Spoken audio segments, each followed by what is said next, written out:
چند حرکت ساده برای باز شدن کتف و شانه. در حرکت اول کنار دیوار می ایستیم، دستا رو در راستای شانه بالا میاریم و بعد آرنج ها رو خم می کنیم و انگشتان دست رو به سمت بالا و پایین می بریم.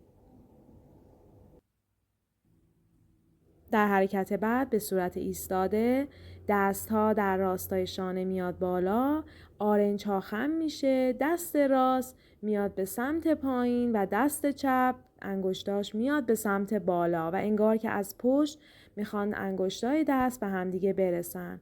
چند بار این حرکت رو به صورت داینامیک انجام میدیم. حواسمون هست که چونه موازی زمین باشه و سر خم نشه.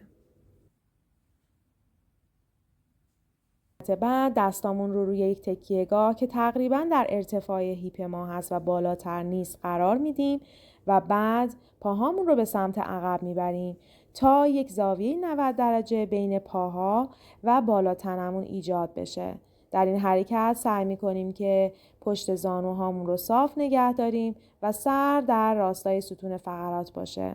در این حرکت احساس میکنیم که سینه داره به سمت زمین نزدیک میشه.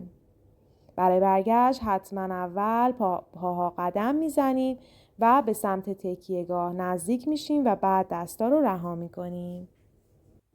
یک تنوع دیگه حرکت اینه که وقتی پاها میره به سمت عقب، باسنمون رو به سمت چپ و راست حرکت میدیم تا یک کششی در پهلوی چپ و راستمون ایجاد بشه و دوباره برای برگشت با پاها قدم میزنیم به سمت تکیهگاه و بعد دستا رو رها میکنیم.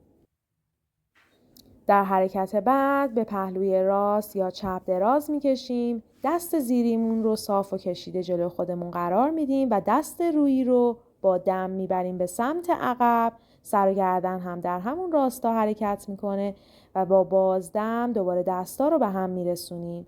این حرکت رو چند بار در هر دو سمت، در هر دو پهلو انجام میدیم.